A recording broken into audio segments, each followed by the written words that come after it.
JPaulGetty, How to Be Rich.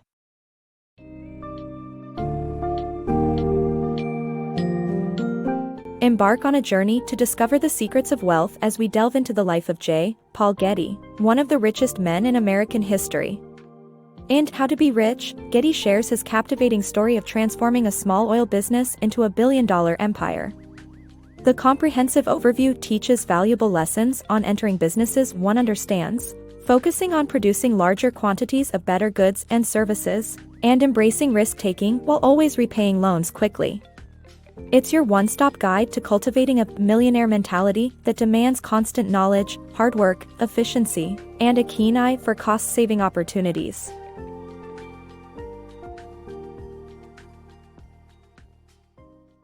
The Getty family's oil legacy.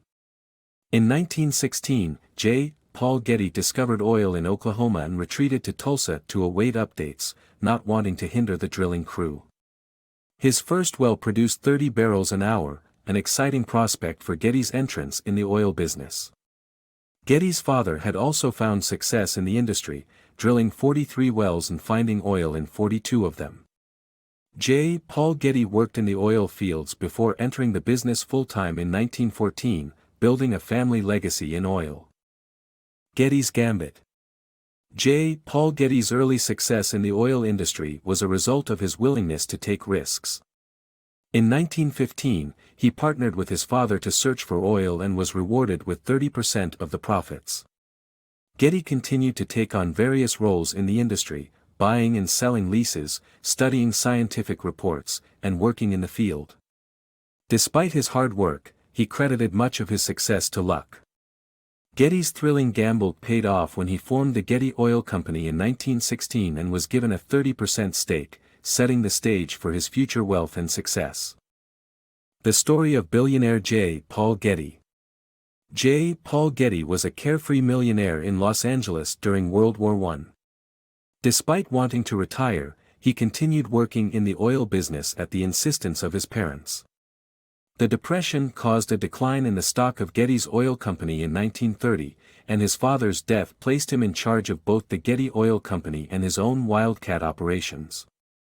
Getty then began to build a self-contained oil business by buying into large oil companies and taking over Tidewater Associated Oil Company in an unfriendly merger that took almost 20 years to complete.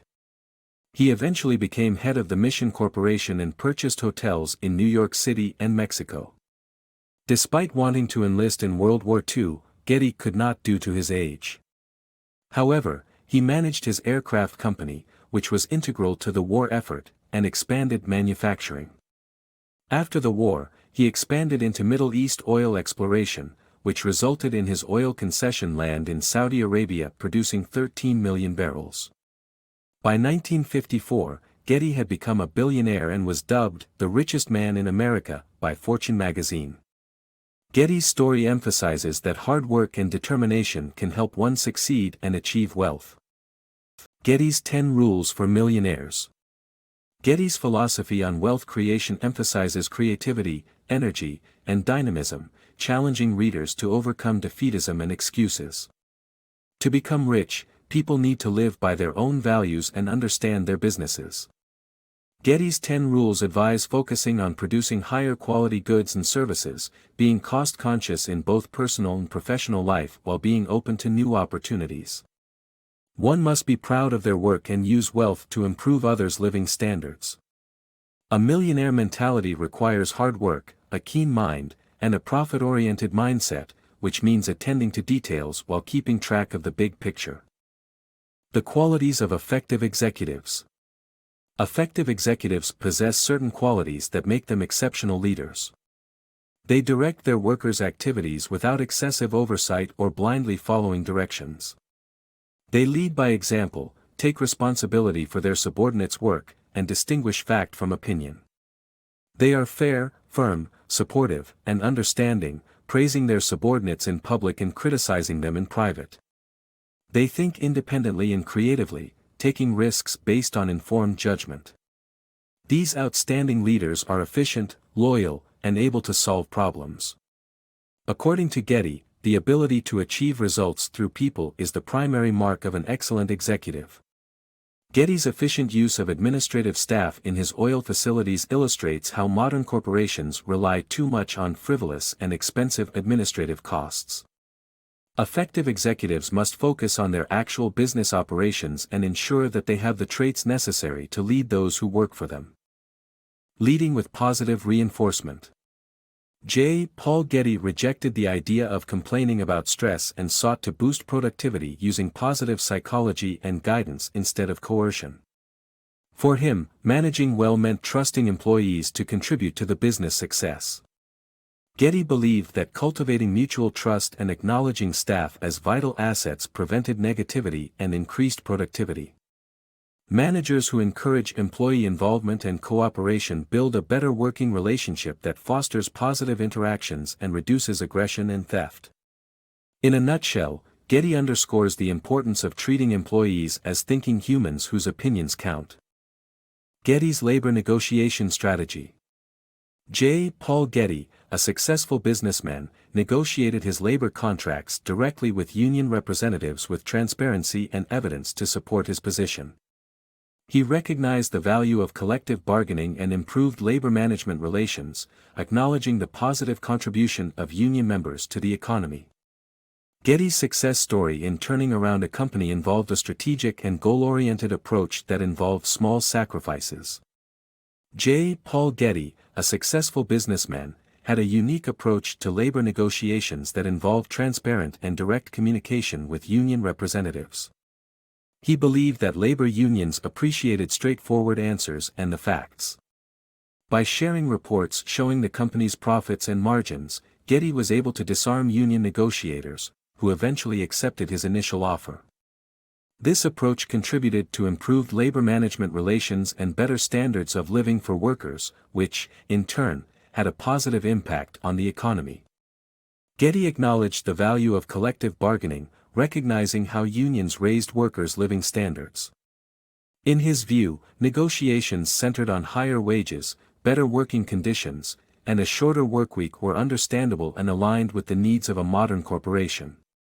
He disagreed with critics who did not appreciate the positive contribution of the rank and file. In Getty's view, once executives understood what labor wanted, including the desire to bolster the employer's company, they could appreciate good labor management relations and recognize the union as an essential business partner. In addition to his successful labor negotiation strategy, Getty was known for his strategic approach in turning around companies that faced adversity. He believed that winning executives faced adversity without retreat and approached problems by examining all possibilities and using every available resource. These executives recognized that a counterattack required a goal and a contingency plan. They were energized, assured, purposeful, and assertive. They made small sacrifices to stay in the fight and, when needed, took more time. Overall, Getty's labor negotiation approach and success story in turning around companies offer lessons in strategic thinking and goal-oriented approaches to problem solving. Getty, art lover and investor. Getty saw art as both beautiful and valuable, as exemplified by his purchase of the Audiobook Persian carpet for $68,000 in 1938. Later donated to a museum, it was appraised at 15 times the original purchase price. Getty's appreciation for art as an investment did not deter him from being a generous donor to the Los Angeles County Museum of Art.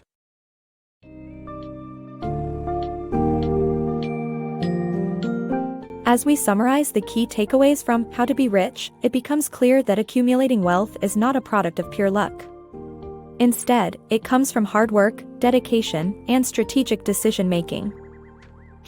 Paul Getty proved that ordinary people can achieve extraordinary success by applying principles like focusing on being economical, taking calculated risks, and finding new opportunities. A truly effective business leader should be highly efficient, detail-oriented, and able to manage employees fairly and firmly. With constant learning and a deep understanding of their businesses, anyone can strive to achieve the wealthy and fulfilling life Paul Getty accomplished.